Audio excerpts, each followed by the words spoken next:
कोटिशतं द्वादश चैव कोट्यो लक्षानि शीतिस्त्रयधिकानि चैव पञ्चाशदष्टौ च सहस्रसङ्ख्यमेतच्छ्रुतं पञ्चपदं नमामि। अरिहन्त भाष्यर्थं गणहरदेवैः ग्रन्थियं सम्मं प्रणमामि भक्तियुक्तो सुदनानमहो वहिं शीर्षा येषां ते श्रुतवत्तिकासुगोकौतसालोच्यु अंगोंगपायनी पौडे परियम सुतुर्वाणियों कुवगय चुलिया चे सुतथ तुदम कायम श्यानिचकालमंचेमी पूजेमी बंदामि नमनसामि दुखो को कुमखो बोइलाओ सुएगम नम स्वाय मन्नम जिनगुण संपत्ति हो मध्यम अत पौर्वाणिक स्वाध्याय प्रारंभ किया श्री आचार्य भक्ति का सर्व करो।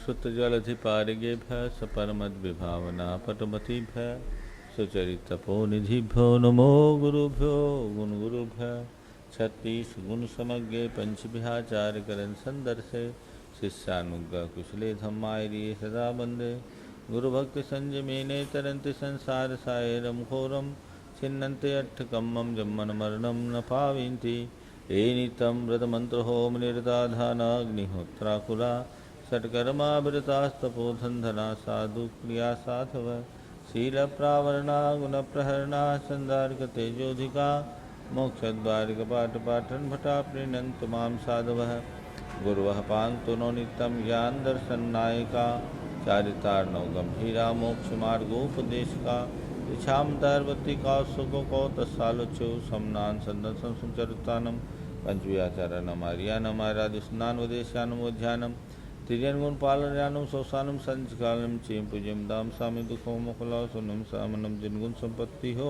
मध्यम बंदित सब सिद्धे धूममल मनोवमम गदिम पत्ते बोछामि समय पाहुण मिनमो सुध केवली भनिदम।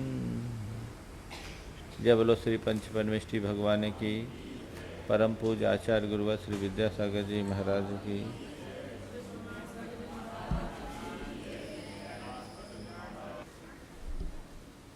चलिए प्रसंग पुण्य और पाप की समानता का चल रहा है। निश्चय नहीं की दृष्टि से देखा जाए तो पुण्य और पाप दोनों समान है और ध्यान में लवलीन होने की भूमिका रखने वाले योगी समस्त क्रियाओं से उपरत रहते हैं और उनके लिए शुभ अशुभ क्रियाएं दोनों समान होती है। परिणामतः उन्हें पुण्य का भी कोई आकर्षण नहीं होता। निचली भूमिका में जीने वाले साधकों के लिए शुद्धात्मा को लक्ष्य रख करके शुभ क्रियाओं को उपादेय मानने का विधान किया गया, क्योंकि उसी शुभ क्रिया के माध्यम से वो अशुभ से बच सकता है, अन्यथा और कोई दूसरा रास्ता नहीं। अब सबका निचोड़ कह रहे हैं कि बंधन और मुक्ति का रास्ता क्या है, इसे समझें। कौन बंधन कराने वाला है और किससे मुक्ति मिलती है। रत्तो बंधधिकम्मम, गाथा 157। रत्तो बंधधिकम्मम मुंचद जीवो विराग संपन्नो, मुंचद जीवो विराग संपन्नो, एसो जिनो वदेशो, एसो जिनो वदेशो, कम तम्हा कम्मे सुमारज्य,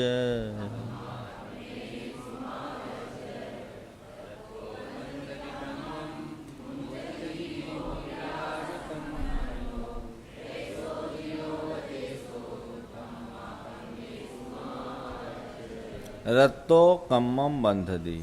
राग करने से कर्म का बंध होता है।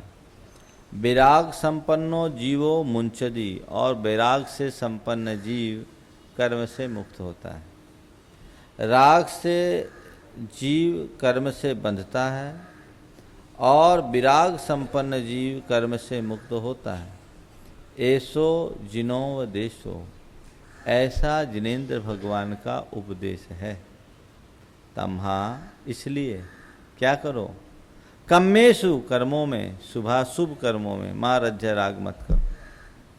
राग से बंद होता है और विराग संपन्न जीव कर्मों से मुक्त होता है, इसलिए ऐसा जिनेंद्र भगवान का उपदेश है। ये जानकर कर्मों से राग मत करो। दो धारा है, एक राग की धारा है और एक विराग की धारा है। दोनों धारा एक साथ नहीं चलती। जहाँ राग की धारा होगी वहाँ विराग की धारा नहीं होगी, और जहाँ विराग की धारा होगी वहाँ राग की धारा नहीं होगी। जो वीतराग भूमिका में जी रहे हैं, विराग की धारा में चल रहे हैं, उनके लिए किसी भी प्रकार के कर्म का आश्रय नहीं, क्योंकि वो सुबह सुबह प्रवृत्तियों से ऊपर उठ चुके हैं। लेकिन राग की धारा में जीने वाले व्यक्तियों की दो स्थिति है, एक शुभ की और एक अशुभ की। निश्चित रूप से राग तो राग है और राग मात्र बंध का हेतु है। शुभ राग में शुभ आश्रय होगा और अशुभ राग में अशुभ आश्रय होगा। आश्रय तो होगा ही, और ये आश्रय कालांतर में आकुलता उत्पन्न करने वाला है। पुण्य को भोगना भी बहुत कठिन है। पुण्य को भोगना बहुत इजी नहीं है। लोग पाप को भोगने में व्याकुल होते हैं, मैं कहता हूँ पुण्य को भोगने में और ज़्यादा व्याकुलता है। पुण्य के भोग में निराकुल होना बहुत मुश्किल है, क्योंकि पुण्य ऐसे निमित्त उपस्थित करता है जिसमें अपने आप को स्थिर कर पाना बहुत मुश्किल है।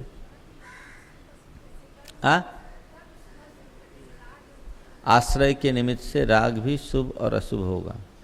शुभ आश्रय से होने वाला राग, शुभ आश्रय के प्रति होने वाला राग शुभ राग, और अशुभ आश्रय में होने वाला राग अशुभ राग। ऐसे देखा जाए तो राग मात्र अशुभ है, वीतराग शुद्ध है। अशुभ कहो, अशुद्ध कहो, राग अशुद्ध है और वीतराग शुद्ध है। लेकिन वीतराग की परिणति अलग हो गई, अशुद्ध की दो परिणति हो गई, एक शुभ की और एक अशुभ की। शुभ के निमित्त से होने वाला राग शुभ राग है, अशुभ के निमित्त से होने वाला राग अशुभ राग है। शुभ राग पुण्याश्रव का हेतु है और अशुभ राग पापाश्रव का हेतु है। ये एक क्रम बताया है। यहाँ कह रहे हैं कि जो भी राग है राग मात्र बंध का कारण है, ऐसा जान करके तुम कर्मों से राग मत करो। पुण्य का फल मिलता है, लेकिन पुण्य का फल भी आकुलता देता है। क्या देता है? आकुलता। इसलिए पुण्य के फल की वांछा मत करो। लोग सोचते हैं पुण्य की प्राप्ति होगी तो मुझे बहुत अच्छा होगा। खतरा है, ज्यादा पुण्य आ गया और पाप में लगा दिया तो फिर क्या करोगे? भटकाएगा। तो फिर महाराज पुण्य का काम ही मत करें, तो पाप करोगे। निष्क्रिय हो जाओ, निष्कर्म हो जाओ।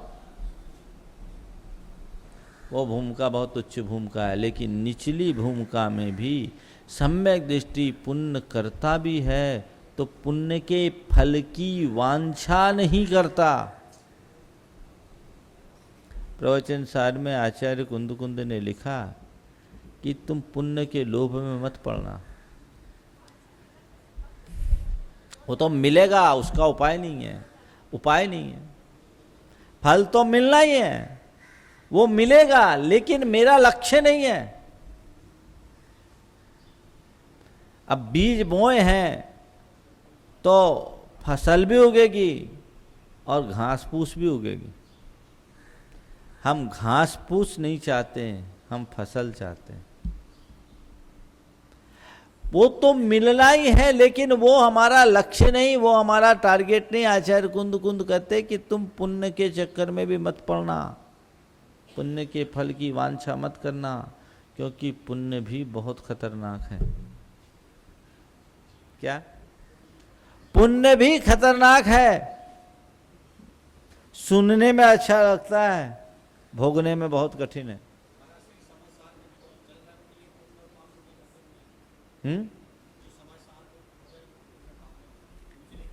आपके समय के अनुरूप सार बता रहा हूं आपको, ठीक है ना। वहां वो कह रहे हैं कि इसके चक्कर में भी मत पड़ना, इसके मोह में भी मत पड़ना, नहीं तो उलझ जाओगे। कहते हैं कोई भी पुण्य का भोग करने वाला कितना भी पुण्यात्मा जीव है, आत्मा का अनुभव नहीं कर सकता, सच्चे सुख का अनुभव नहीं कर सकता और सुखी नहीं हो सकता। हाँ, पाप वाला को तो सब मानते हैं, पुण्य वाले की बात कर रहे हैं। धूप को तो सब व्याकुलता का कारण मानते हैं, छाया भी कदाचित व्याकुलता देती है। वो लिखे हैं प्रवचन सार में लिखा है, कलसाहु चक्कहरा भणदा सुहो गप गे ही भोगे ही देहा दीनम विद्धिम करेंति सुहिदा इवा भरिदा। कलसायुध वज्रायुध इंद्र, चक्कहरा चक्रवर्ती। इंद्र और चक्रवर्ती, इंद्र तो नियमतः सम्यक दृष्टि होता है, चक्रवर्ती भी जन्म से सम्यक दृष्टि होता है, बाद में भटक जाए बात अलग है, कुछ अपवाद हुए ऐसे। ये भनिदा सुओगप गे ही भोगे ही, उनने शुभोपयोग रूप भोग उनको प्राप्त मिला, शुभोपयोग के कारण भोग मिला। पहले जो शुभोपयोग में रहे उससे इंद्र और चक्रवर्ती का पद मिला, शुद्धोपयोग से तो केवल ज्ञान मिलता। इससे ये क्या करते हैं, देहादीनम विद्धिम करेंति, अपने शरीर आदि की वृद्धि करते रहते हैं, शरीर आदि की पुष्टि में ही लगे रहते हैं, पंचेंद्रियों के विषयों में ही रक्त रहते हैं। करेदी सुहिदा इवा भरिदा, अपने आप को सुखी जैसा मानते हैं पर सुखी नहीं है। अमृत चंद जी ने इस गाथा की टीका में एक बहुत उदाहरण, अच्छा उदाहरण दिया कि ये इंद्र चक्रवर्ती आदि स्वदेह पुष्णंतः अत्यंत आसक्त जलौक समीव। गाय के थन में जोंक होता है ना, जोंक गाय के थन में चिपका रहता है, लेकिन वो जोंक दूध नहीं पीता। क्या करता है, गाय के थन में दूध है लेकिन वो दूध नहीं पी करके सड़ा खून पीता है।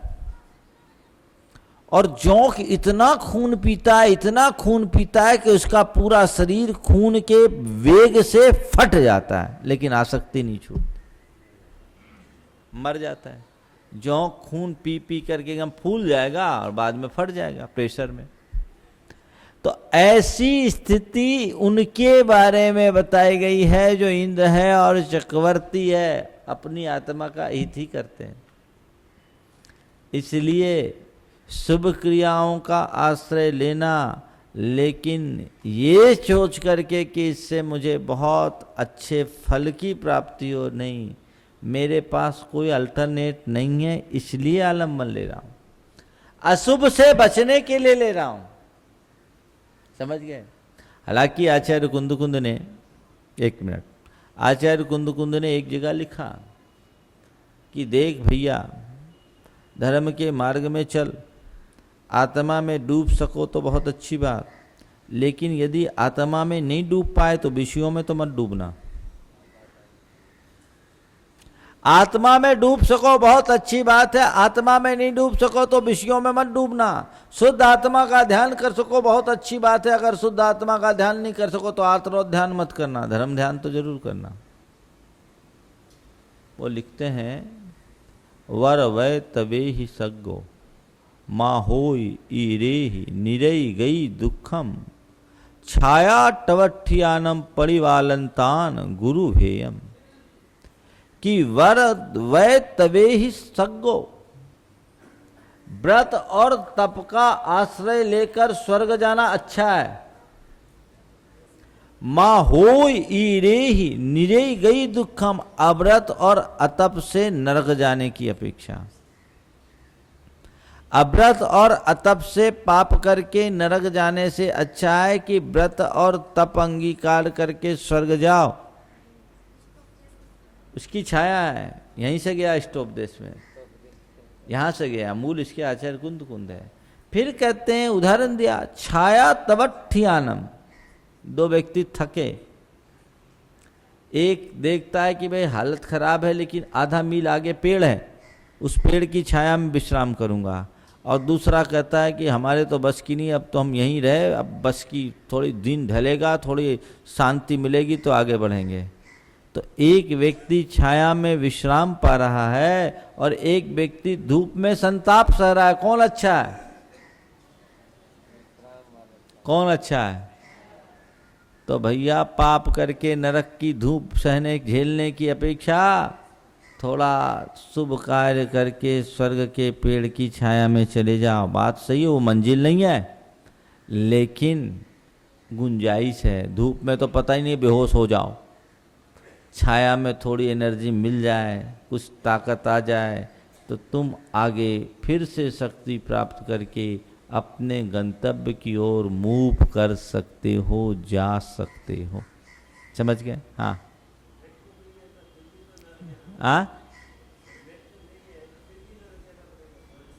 हाँ, अरे जाना पड़ेगा, वो तो पड़ेगा, लेकिन व्रती कभी नरक नहीं जाएगा। एकदम नियम है, व्रत अंगीकार कर लोगे तो देवायु के अलावा कोई आयु बंधेगी ही नहीं। एक बात और, तुम्हारे लिए अनुकूल द्रव्य क्षेत्र काल भाव मिल गया तो उद्धार होगा ना। चांस किसमें? धूप में बैठे बैठे तो पड़े पड़े और झुलस जाओगे तो और रही सही चेतना खत्म हो जाएगी। छाया में बैठे हो, कुछ गुंजाइश हो, थोड़ी सी शरीर में ताकत आ जाए तो 10-50 कदम आगे तो बढ़ने की गुंजाइश है। इसलिए जहां तक बने आगे बढ़ो।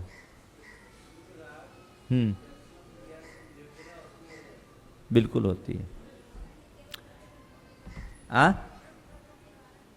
द्रव व्रत से अनुबद महबदाई न लहदी देवाऊ गम मोतुन। अनुव्रत और महाव्रत भी देवायु को छोड़ करके और आयु बंधने पर नहीं ग्रहण करते। द्रव व्रत, सराग संयम को लिखा ना,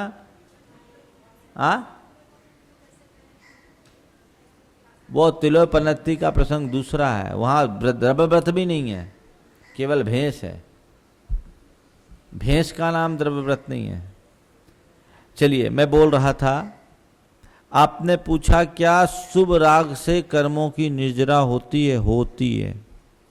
मैंने 2 दिन पहले आप लोगों को बोला, प्रश्न उठता है कि ये राग भाव तो राग भाव है और आचार्य कुंद कुंद राग भाव को यहाँ बंद का कारण कह रहे हैं और आप उसी को निर्जरा का कारण कह रहे हैं।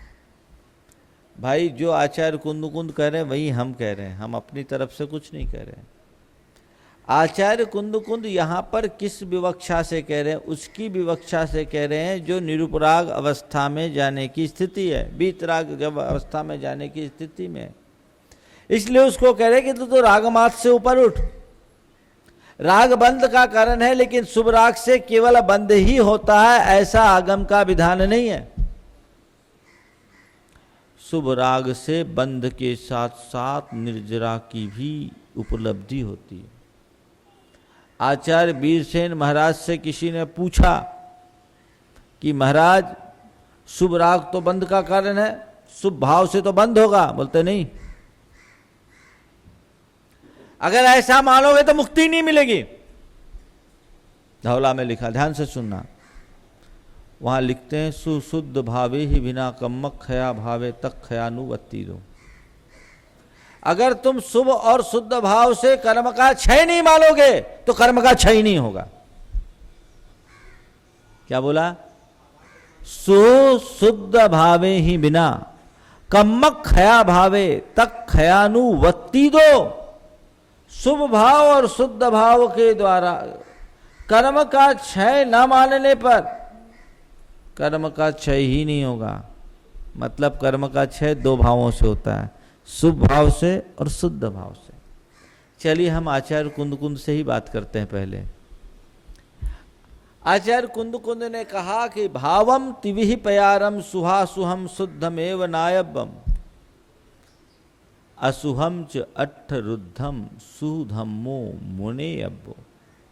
भाव 3 प्रकार का है, अशुभ, शुभ और शुद्ध। इसमें अशुभम च अट्ठरुद्रम, आर्त और रौद्र ध्यान अशुभ है। सुधम्मो मुने अब्बो, शुभ भाव कौन सा ध्यान है? धर्म ध्यान। अब धर्म ध्यान बंध का कारण है कि निर्जरा का कारण? हाँ?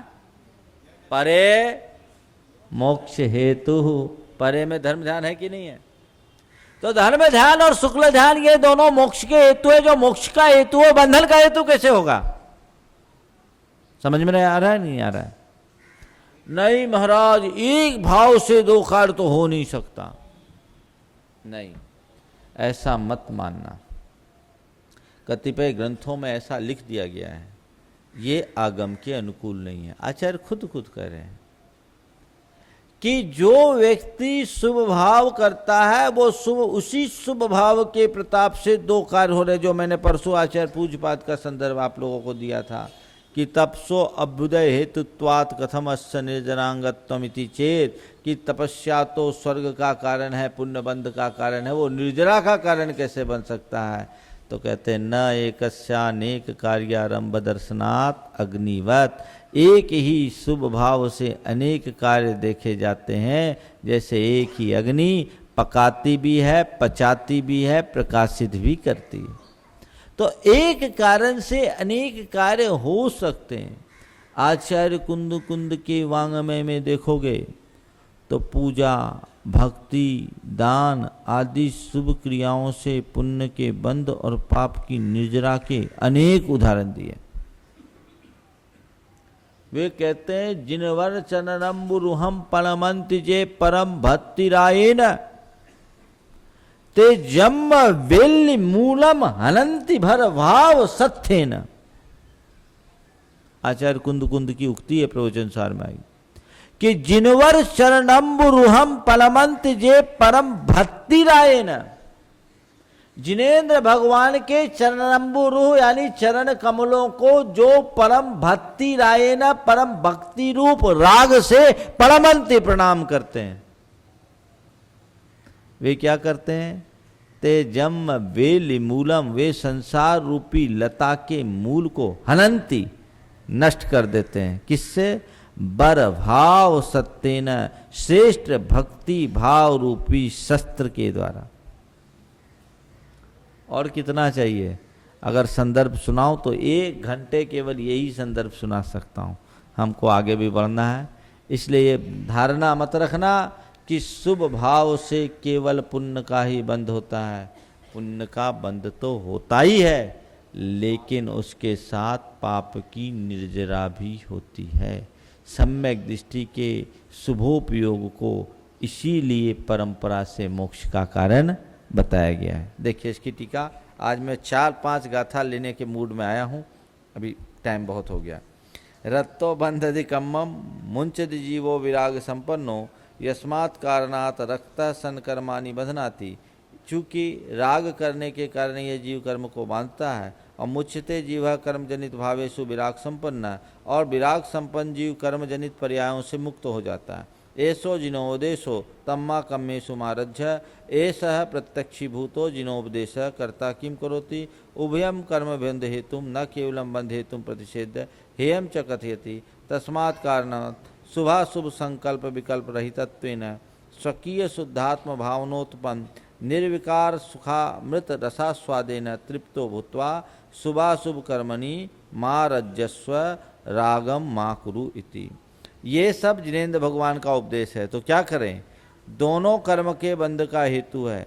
न केवल बंध के हेतु को प्रतिषिद्ध हे कहते हैं, अपितु उस कारण से शुभाशुभ संकल्प और विकल्प से रहित होकर अपने शुद्धात्मा की भावना से उत्पन्न विकार रहित सुखामृत के रसास्वाद से तृप्त होकर शुभ अथवा अशुभ कर्मों में राजस्व रागम मा कुरु, राग मत करो। कौन कह रहे हैं?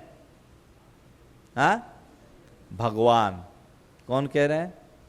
भगवान कह रहे हैं कि राग से कर्म का बंध होता है और विराग संपन्न जीव कर्म से मुक्त होता है, इसलिए आत्मा में डूबो, शुभाशुभ किसी में भी राग मत करो।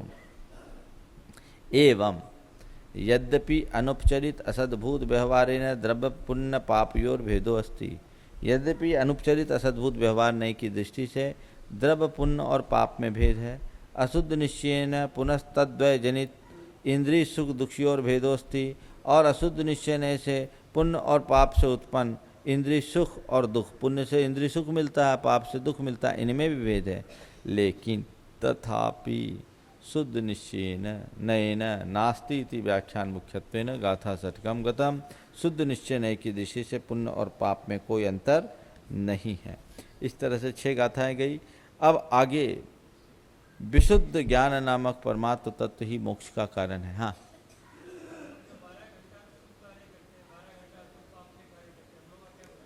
हाँ, आप 12 घंटा अगर शुभ कार्य कर लो तो आपको पक्का है मोक्ष तो बहुत जल्दी मिल।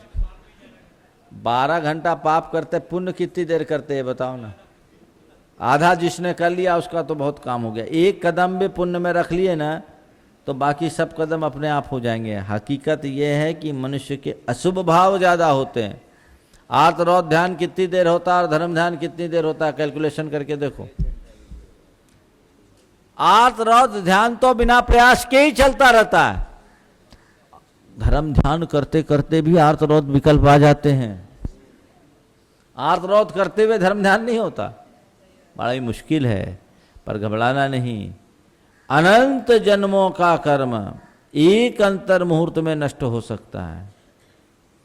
कितना भी बड़ा तृण का ढेर हो, माचिस की एक सलाई से उसे पल में भस्म किया जा सकता है। वो ज्ञान की साधना है।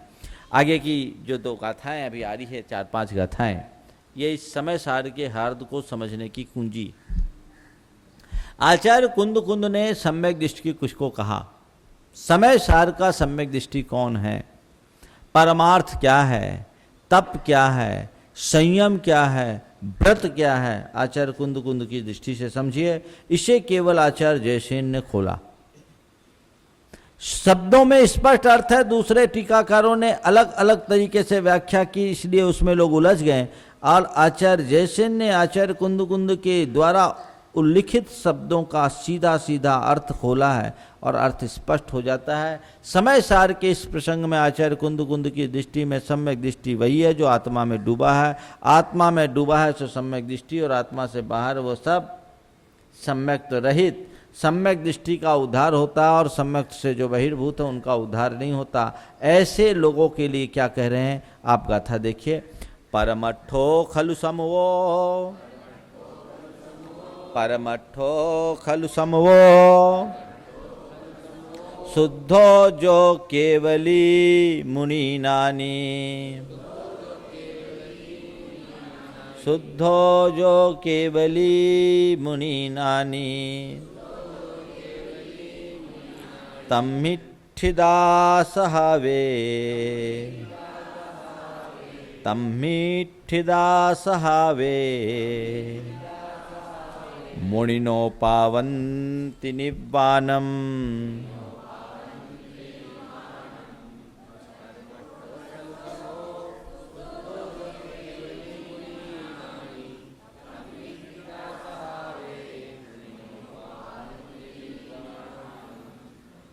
देखिए, परमठो परमार्थ कहो, समय कहो, शुद्ध कहो, केवली कहो, मुनि कहो, ज्ञानी कहो, ये सब एक अर्थ हैं। परमठो खलु निश्चय से परमार्थ, समय, शुद्ध, केवली, मुनि, ज्ञानी, कितने शब्द हो गए? परमार्थ, समय, शुद्ध, केवली, मुनि, ज्ञानी, ये 6 नाम दिए।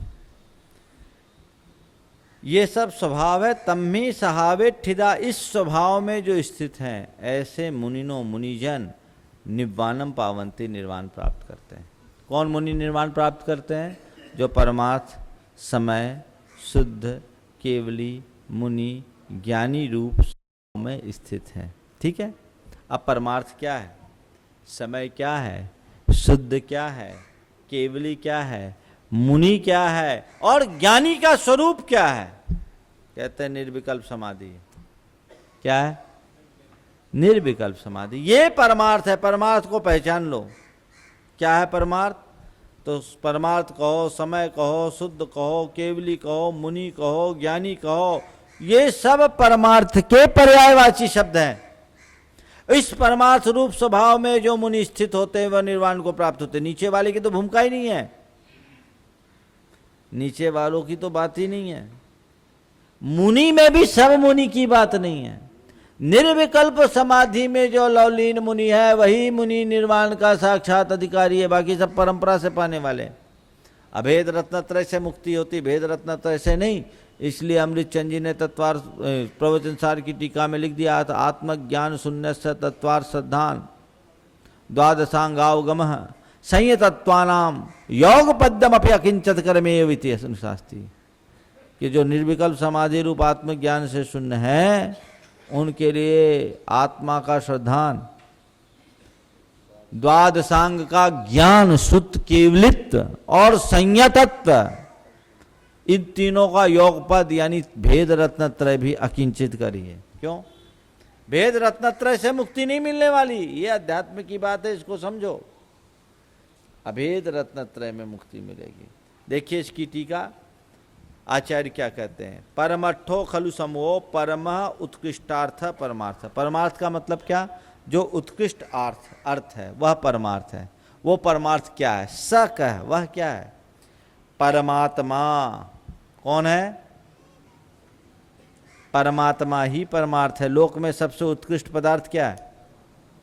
अथवा दूसरा अर्थ, धर्म अर्थ काम मोक्ष लक्षणेषु परमार्थेषु परमो उत्कृष्टो मोक्ष लक्षण अर्थ परमार्थ।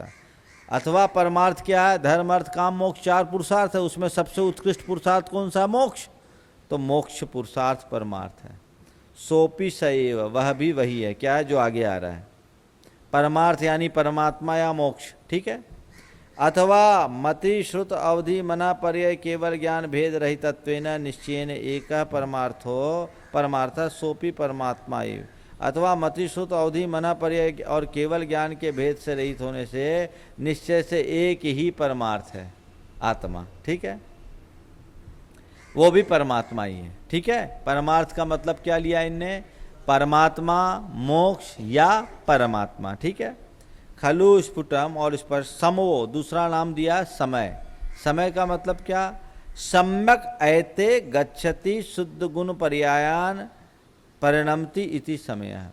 जो समीचीन रूप से सम्यक ऐसे समय बना। ऐ धातु दो अर्थ में प्रयुक्त होती है, एक गमन के अर्थ में और एक ज्ञान के अर्थ में।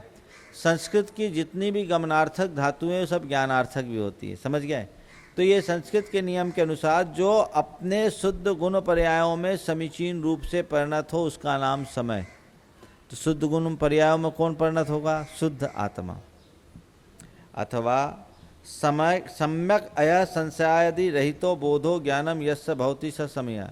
अय का अर्थ ज्ञान है, तो जिसे सम्यक अय यानी समीचीन ज्ञान होता है, संशय विपर्य अनद्वसाय से रहित जिसको ज्ञान होता है वो समय। अथवा सम इति एकत्वेन परम समरसी भावेन स्वकीय शुद्ध स्वरूपे ऐनम गमनम परिणमनम समय। अथवा सम एक ही भाव से यानी एक में एक होकर परम समरस होकर अपने शुद्ध स्वरूप में गमन करने का नाम, परिणमन करने का नाम समय। तो समय के तीन अर्थ दे दिए। पहला अर्थ दिया जो अपने गुण पर्यायों में सम्यक रूप से परिणमन करे वो समय, अथवा जिसके पास सम्यक ज्ञान हो वो समय, अथवा जो सब प्रकार सब अपनी आत्मा के साथ एकीभूत होकर गमन करे, परिणमन करे वो समय, ठीक है। सोपि सए, वह भी वही है, जो परमात्मा है वही समय। शुद्धो रागादि भाव कर्म रहितो, रागादि शुद्ध का रागादिक भाव कर्मों से जो रहित है, यह सोपि सए, वह भी वही है। और केवली, केवली किसको बोलते हैं? परद्रव्य रहितत्वेन असहाय केवली सोपि सएव, जिसका साथ परद्रव्य नहीं है, तो परद्रव्य की जिसको कोई सहायता की अपेक्षा नहीं, इसलिए जो केवली है। मुनि, मुनि किसको बोलते हैं? प्रत्यक्ष ज्ञानी, जो प्रत्यक्ष ज्ञानी है। प्रत्यक्ष ज्ञान कौन सा है? अवधि ज्ञान, मना पर्यय ज्ञान, केवल ज्ञान, नीचे तो नहीं। सही, यहाँ निर्विकल्प समाधि में लेंगे केवल ज्ञान को लेंगे, नीचे की भूमिका में नहीं लेंगे। अवधि ज्ञान, मना पर्यय ज्ञान ध्यान की भूमिका में काम नहीं करता। नानी, फिर ज्ञान। ज्ञानी कौन है? विशुद्ध ज्ञानम अस्य अस्तिति ज्ञानी, जिसके पास विशुद्ध ज्ञान है, राग रहित ज्ञान, सोपी परमात्मा ये, वह भी परमात्मा ही है। तो परमात्मा है, समय है, शुद्ध है, केवली है, मुनि है, ज्ञानी है। कितने नाम हो गए? 6। तम्मिठिदा सहावे मुनिनो पावंति निब्बानम तस्मिन परमात्मा स्वभावे स्थिता, ऐसे परमात्मा के स्वभाव में स्थित, ठीक है, बीतराग स्वसंवेदन ज्ञान रता, स्पष्ट कर दिया, बीतराग स्वसंवेदन ज्ञान में रत मुनियः तपोधना, मुनि तपोधन निर्वाणम प्राप्नुवन्ति लभन्ते इत्यर्थ है। वे मुनि ही निर्वाण को प्राप्त करते हैं। क्लियर हो गया? कुल मिलाकर इस गाथा का सार यह हुआ कि निर्विकल्प समाधि में स्थित मुनि ही निर्वाण के अधिकारी हैं। निर्विकल्प समाधि ही परमार्थ है। ठीक है, अब आगे देखिए, आगे की 3-4 गाथाएं बहुत चौंकाने वाली है। अब करे तस्मिनेव परमात्मनि स्वसंवेदन ज्ञान रहितानाम व्रत तपस्यादिकम पुण्यबंध कारणम एव इति प्रतिपादयति। कह रहे उस परमात्मा से बाहर जो स्वसंवेदन ज्ञान से रहित हैं, ऐसे व्यक्तियों का व्रत तपस्या आदि केवल पुण्यबंध का कारण है, साक्षात उससे मुक्ति नहीं मिल सकती। देखिए, परमठम्य अठिदो, परमठम्य अठिदो जो कुनदितवम बदम च धारयदि, जो कुनदि बदम तवम च धारयदि तम सब्बम बाल बदम, तम सब्बम बाल तवम वालवदम विन्ति सवन्नु।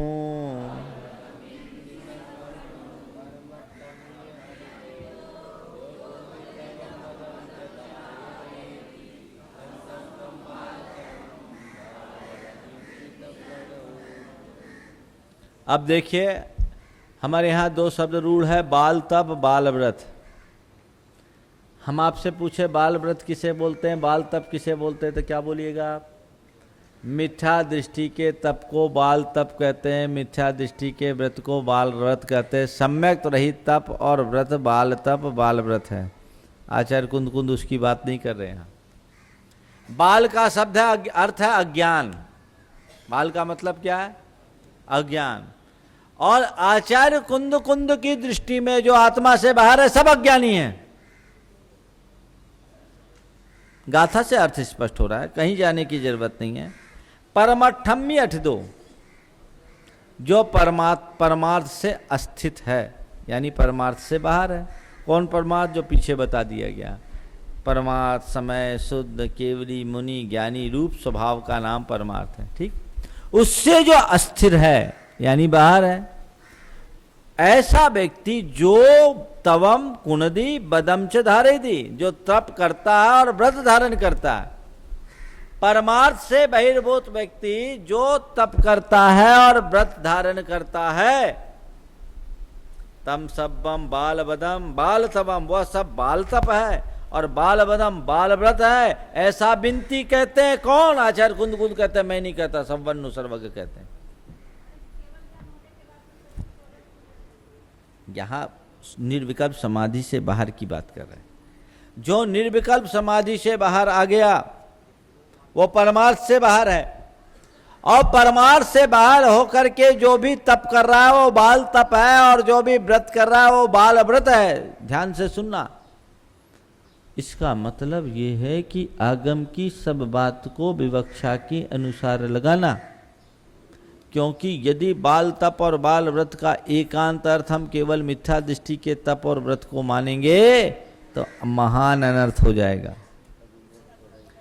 क्योंकि जिस समय आचार्य कुंद ने ये गाथा लिखी उस समय आत्मा में थे कि बाहर थे? हाँ, गाथा लिखते समय आत्मा में थे, कहाँ थे? और आचार्य कुंद क्या कह रहे कि सर्वज्ञ भगवान ने कहा है जो अपनी परमार्थ स्वरूप आत्मा से बाहर है उसका तप और व्रत सब बाल तप बाल व्रत है। मैं ऐसा साहस नहीं कर सकता आचार्य कुंद को बाल तपी बाल व्रती बोलने का। वो मिथ्या दृष्टि नहीं थे, पर वह अपने शुद्धात्मा में संलीन न होने से इस गाथा के अनुरूप परमार्थ से बाहर थे। समझ गए? तो विवक्षा के अनुरूप बात करना, समय सार में मैंने कहा ना कि श्रुत केवली के सम्यक को चैलेंज करने वाले आचार्य कुंद है। एक राग का परमाणु भी तुम्हारे सम्यक्त में बाधक, अगर तेरे पास एक राग, एक परमाणु मात्र राग, तुम सम्यक दृष्टि नहीं हो। आत्मा में डूबने वाला ही सम्यक दृष्टि, बाकी सब सम्यक दृष्टि नहीं है, मिथ्या दृष्टि है। कह दो ऐसा, खलबली मच जाएगी। लेकिन भैया शुद्ध तत्व ऐसे हजम नहीं होता, इसको पचाने के लिए बहुत ताकत चाहिए। भूमिका के अनुरूप जब उपदेश ग्रहण होता है तब सारा काम होता है, इसलिए भूमिका अनुरूप सारे कार्य करना चाहिए। तो ये कह रहे हैं कि ऐसे परमार्थ से जो अस्तित्व है उसके द्वारा जो तप किया जाए, व्रत किया जाए, वह सब बाल तप बाल व्रत है। आचार्य कुंद ने किसी को नहीं छोड़ा। अष्टपाहुड़ में एक जगह बाल श्रुत भी लिखा है। लोग बाल तप और बाल व्रत कह करके त्यागी तपस्वियों की तो खूब मखौल उड़ाते हैं, उनको बाल श्रुत शब्द समझ में नहीं आता। वो आचार्य कुंद ने बाल श्रुत शब्द का प्रयोग किया। बाल श्रुत यानी जो श्रुत आत्मा से बाहर है, सब बाल श्रुत है, शब्द ज्ञान। अगर आत्मा से बाहर होने वाले का तप बाल तप है, आत्मा से बाहर होने वाले का व्रत बाल व्रत है, तो ज्ञान भी तो बाल ज्ञान होगा। अष्टपाउड़ में लिखा, बाल सुदम शब्द का प्रयोग किया। तो ये भूमिका के अनुरूप समझना। इसी दो गाथा से समय सार का अर्थ खुल जाता है कि निश्चय सम्यक दृष्टि की बात सबसे भिन्न है, पृथक है। इसमें किसी भी प्रकार का गफलत नहीं होना चाहिए। देखिए इसकी टीका, परमठम्मी अठदो जो कुंडितवम वदम च धारयति तस्मिन एव पूर्वोक्त परमार्थ लक्षणे परमात्म स्वरूपे अस्थितो रहितो। उसी में, किसमें? जो पहली गाथा में परमार्थ का लक्षण रूप परमात्मा का स्वरूप बताया, परमार्थ लक्षण वाले परमात्मा का स्वरूप बताया है, उससे जो रहित है। समझ गए? कौन से परमार्थ से रहित? परमात्मा रूप परमार्थ से रहित। यत् तपश्चरण करोति, जो तपस्या करता है, व्रतादिकम च धारयति, व्रतादिक को धारण करता है, तम सब्बम बाल तबम बाल वदम बिंति समन्नु तत्सर्वम बाल तपश्चरणम बाल व्रतम ब्रुवंती कथयंती। उस सबको बाल तपश्चरण और बाल व्रत कहते हैं। केते, कौन कहते हैं? सर्वज्ञाः, सर्वज्ञ कहते हैं। कस्मात, क्यों कहते हैं? क्यों कहते हैं? येति चेत पुण्य पाप पापोदय जनित समस्त इंद्रिय सुख दुख विकार परिहार परिणत अभेद लक्षणेन विशिष्ट भेद ज्ञानेन रहितत्वात्। इसे क्यों कह रहे हैं बाल तप बाल व्रत? कि पुण्य पाप के उदयजन समस्त इंद्रिय सुख और दुख के विकार के परिहार में परिणत अभेद रत्नत्रय लक्षण वाला विशिष्ट भेद ज्ञान का अभाव है। कौन से भेद ज्ञान का अभाव है? अभेद रत्नत्रय लक्षण वाला। क्लियर हो रहा है? आगे देखिए।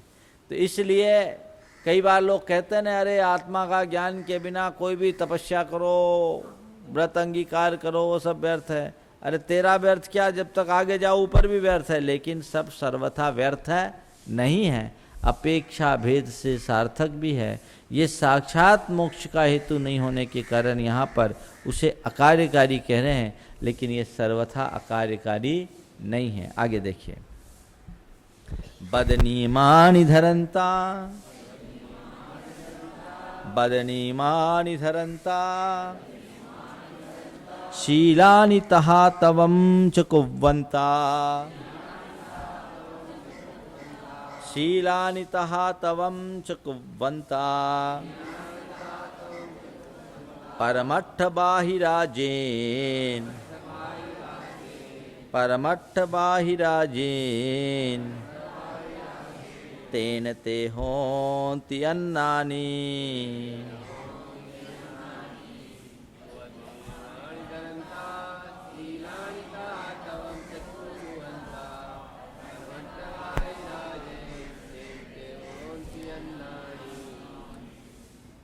बद नियमानि धरंता, व्रत नियमों को धारण करते हैं।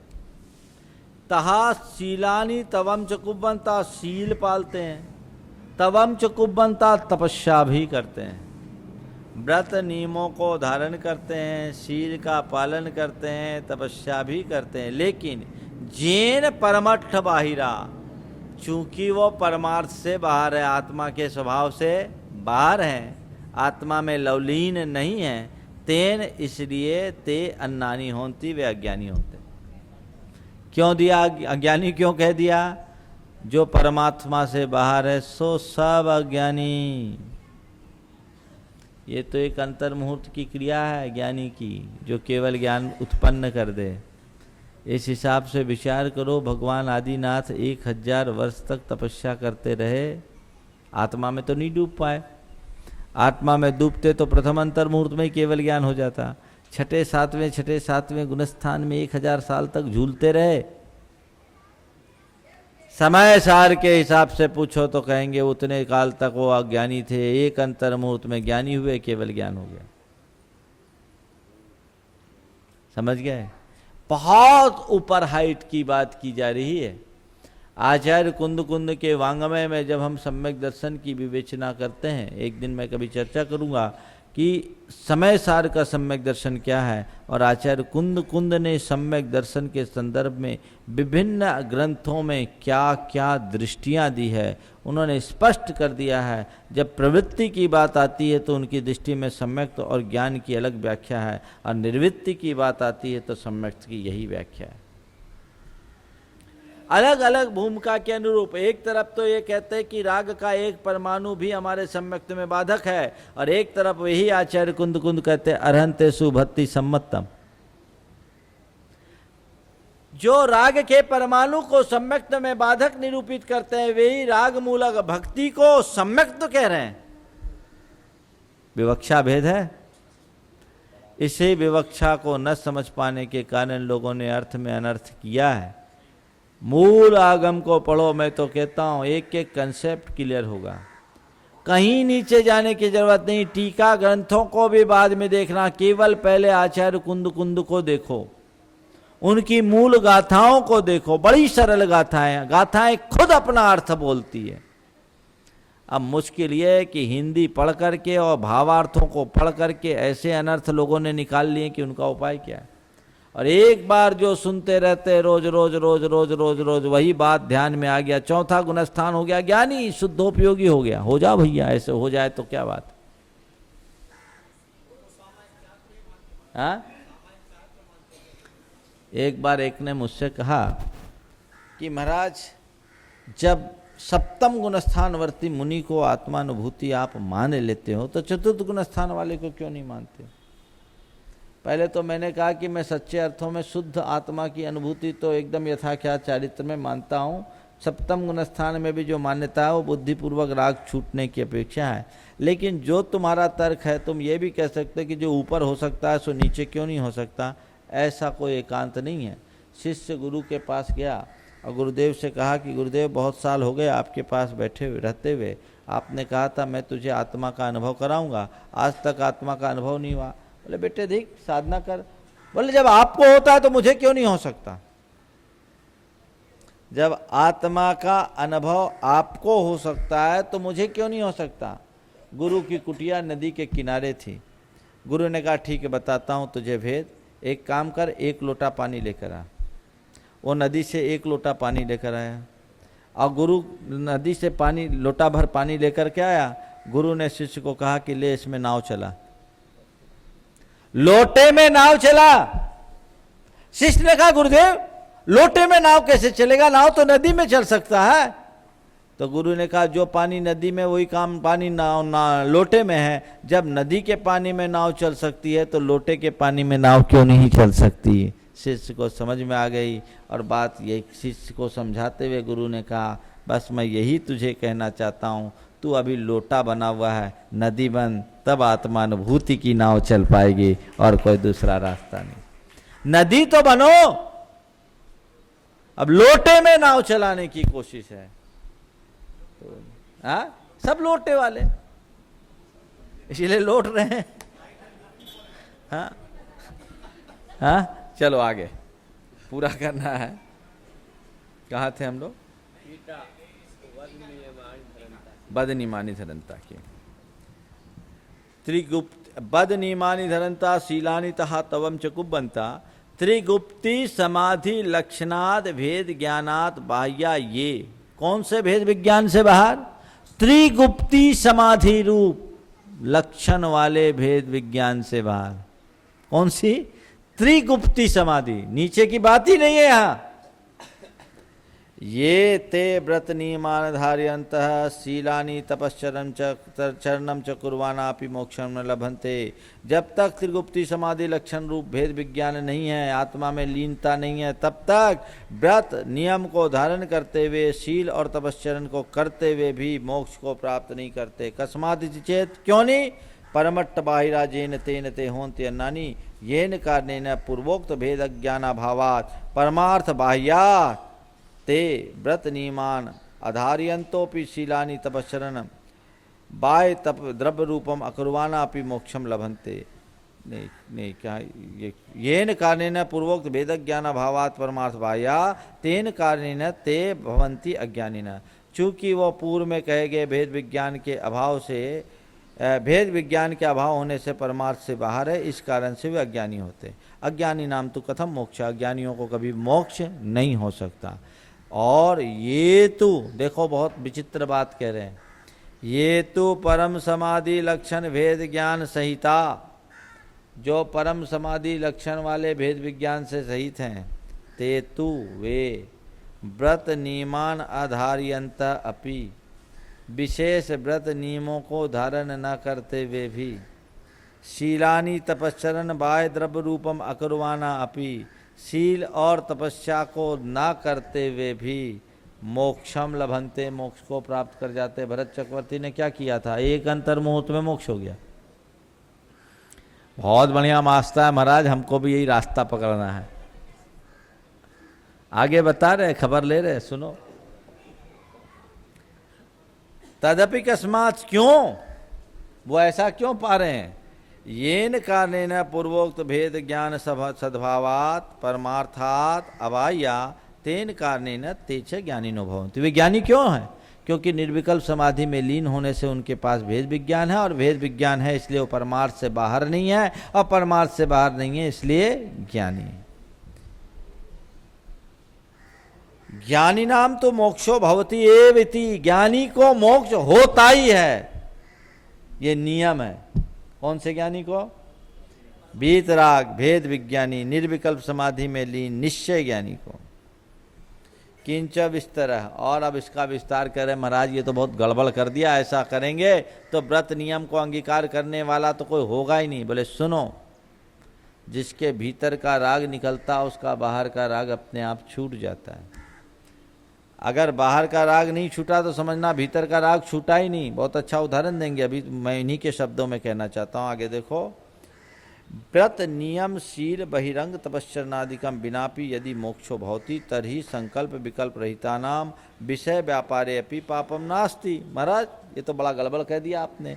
क्या आपने तो कह दिया कि व्रत नियम शील बहिरंग तपस्या के बिना भी मोक्ष होता है। जब बिना इन सब के मोक्ष होता है तब तो संकल्प विकल्प रहित हो जाओ, सारा काम अपने आप हो जाएगा। तो फिर संकल्प विकल्प से रहित व्यक्तियों को विषय व्यापारे भी पंचेंद्रिय के विषयों में लीन रहे तो भी पाप नहीं होना चाहिए। हाँ देखो देखो, भी लोटा ही नहीं, लोटा ही गोल हो रहा है। देखो अभी क्या हो रहा है। तपश्चर्या भावे भी मोक्षो भवति, फिर बिना तपस्या के भी मोक्ष हो जाता है। सांख्य शैव मतानुसारिनो वदन्ति तेषामेव मतम सिद्धमिति। फिर यही तो सांख्य बोलते, यही शैव बोलते, ये आप बोलने लगे। फिर उनमें और आप में अंतर क्या है? अब कोई तपस्या मत करो, बस ज्ञान प्राप्त कर लो, कल्याण हो जाएगा। कहते सुनो, ऐसा नहीं, आज से समझो, नैवम ऐसा मत बोलना। क्यों? निर्विकल्प त्रिगुप्ती समाधि लक्षण भेद ज्ञान सहिता नाम मोक्षो भवति विशेषेण बहुधा भनितम दिष्टति। अरे भैया, मोक्ष मिलता है तपस्या से नहीं मिलता। इसका मतलब ये क्या भोगों से मिलता है? भोगों से नहीं मिलता। किससे मिलता है? विकल्प रहित त्रिगुप्ती समाधि लक्षण वाले भेद विज्ञान से सहित योगियों को मोक्ष मिलता, भोगियों को मोक्ष नहीं मिलता। समझ गए? किसको मिलता है? विकल्प रहित निर्विकल्प त्रिगुप्ति समाधि लक्षण वाला भेद विज्ञान हो तो मोक्ष मिलेगा। ये एक बार नहीं, हम अनेक बार बोल चुके हैं, तुम उसको भूल गए, फिर पकड़ लिए कि अरे बिना तपस्या के मोक्ष मिलता है तो पाप करो तो मोक्ष मिलेगा। नहीं, संकल्प विकल्प तभी छूटता है जब विषय कसाय छूटते हैं। जिनके पास संकल्प विकल्प है तक पक्के विकल्प विषय कसाय है तो पक्के में संकल्प विकल्प होंगे। एवं भूत भेद ज्ञान काले शुभ रूपाये मनोवचन काय व्यापारा परंपरिया मुक्ति कारण भूता तेपी न संति। और इस प्रकार निर्विकल्प भेद विज्ञान हो के काल में शुभ रूप जो मन वचन काय के व्यापार हैं, जो परंपरा से मुक्ति के कारण है, वे विकल्प भी नहीं होते क्योंकि निर्विकल्प समाधि में हो गए। शुभ मन वचन काय को परंपरा से मुक्ति का कारण बताया ना। ये पुनः अशुभ विषय कसाय व्यापार रूपा ते विशेषे न संति। अरे शुभ भी नहीं है, अशुभ की तो बात ही नहीं है। निर्विकल्प समाधि में जब शुभ विकल्प भी नहीं है तो अशुभ विकल्प को कहाँ अवकाश? अशुभ विकल्प तो और भी नहीं है। नहीं चित्तस्थे राग भावे विनष्टे सति बहिरंग विषय व्यापारो दृश्यते। अरे चित्त में स्थित राग भाव का विनाश हो जाने पर बहिरंग विषय व्यापार नहीं हो सकता। मन में राग हट गया तो किसी विषय के प्रति आकर्षण होगा क्या? नहीं हो सकता।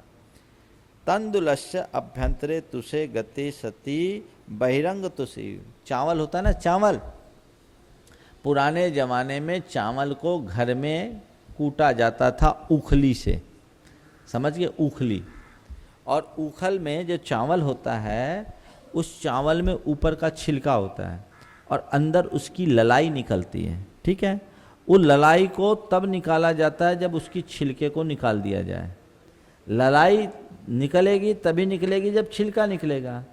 तो कह रहे हैं कि छिलका निकलेगा ही निकलेगा अगर ललाई निकलेगी तो, क्योंकि छिलका पहले निकलता, ललाई बाद में। वो चावल सबसे शुद्ध चावल होता था। आजकल तो पॉलिश चावल खाते जिसमें कोई प्रोटीन नहीं, कोई सार नहीं रहता। अब आजकल फिर से ब्राउन राइस आने लगा है, विदेशों के हिस्से चलने लोग वो चावल, असली चावल खाने लगे, बिना पॉलिश का चावल। उसमें पोषक तत्व तो ज़्यादा होते हैं, पॉलिश कर देने से पूरे चावल के पोषक तत्व तो नष्ट हो जाते हैं।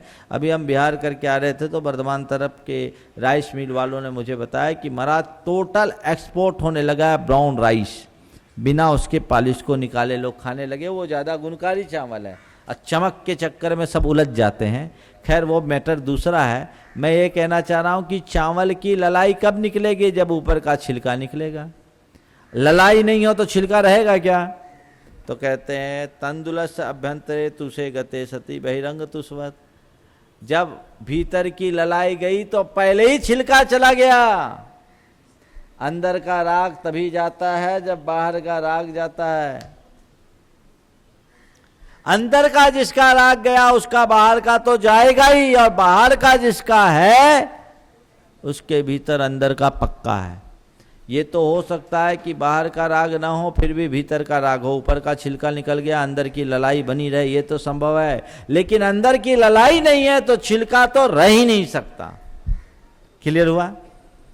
इसलिए जिसको वास्तविक भेद विज्ञान की प्राप्ति हो गई वो बहिरंग इन बातों में उलझता नहीं। भरत चक्रवर्ती मुनि बनकर केवल ज्ञान प्राप्त किए, अपरिग्रह को अंगीकार किए। गलत, ये दिगंबर मान्यता नहीं है। सुनो, मुनि महाराज बने और एक अंतर मुहूर्त में उनको केवल ज्ञान हो गया। दीक्षा के प्रथम अंतर मुहूर्त में केवल ज्ञान हो गया। सुनो तो, भरत चक्रवर्ती को केवल ज्ञान कब हुआ? पुराण पढ़ो। भरत चक्रवर्ती को घर में केवल ज्ञान नहीं हुआ। ये कहा जाता है कि घर में वो विरक्त चित्त थे, इसलिए भरत जी घर में ही वैरागी, उनको आसक्ति नहीं थी, ये मान लिया। लेकिन उनको भी केवल ज्ञान कब हुआ? जब मुनि दीक्षा अंगीकार किए, वस्त्र आभूषणों का परित्याग किए, अपने चक्रवर्तित्व को छोड़े, केशलोच किए। हाँ, शॉर्ट टाइम में आदिनाथ को जिस काम के लिए 1000 साल लगा उनको एक अंतर मुहूर्त में हो गया। ये एक्सेप्शन है, होगा तो उसी से। तो जब भरत चक्रवर्ती को भीतर का राग गया तो बाहर का राग था क्या? नहीं ना। तो तय है कि जिसके भीतर का राग जाता है उसके बाहर का राग तो जाएगा ही जाएगा। हाँ, ये हो सकता है कि बाहर का राग चला जाए पर भीतर का राग न जाए। इति चेत तदपि कस्मात, वो भी क्यों? कहते हैं इति चेत निर्विकल्प समाधि लक्षण भेद ज्ञान विषय कसाय व्यापारियोर दयो परस्परम विरुद्धत्वात् शीत उष्णवत इति चेत। भाई सीधी सीधी बात है, निर्विकल्प समाधि लक्षण वाला भेद विज्ञान और विषय कसाय का व्यापार, ये दोनों परस्पर विरुद्ध हैं। जैसे कि ठंडा और गर्म एक जगह एक साथ नहीं रह सकता, प्रकाश और अंधकार दोनों एक साथ नहीं रह सकते, वैसे भी ये दोनों साथ साथ नहीं रह सकते। एक गाथा और लेना था लेकिन समय हो गया, चलिए कर लेंगे अनुवाद।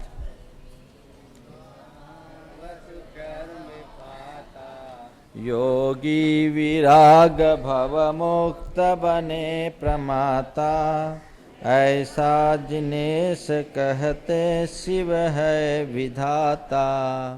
रागी बन क्यों रति गीत गाता, रहली समय औ मुनि शुद्ध ध्यानी। एकार्थ के वचन है परमार्थ ज्ञानी, साधु स्वभाव रत वे निज धाम जाते। आते न लौट भव बीच विराम पाते, पनादि तप से तन को तपाना। आध्यात्म से स्खलित हो व्रत को निभाना, है संत बाल तप संयम वो कहाता। ऐसा जिनेश कहते भव में घुमाता, लो अज्ञ साधु यम संयम शीलधारी। शास्त्रानुसार करता तप धीर भारी, मानो कि लीन परमार्थ समाधि में है। पाता न पार दुख पाय भवाब्धि में है।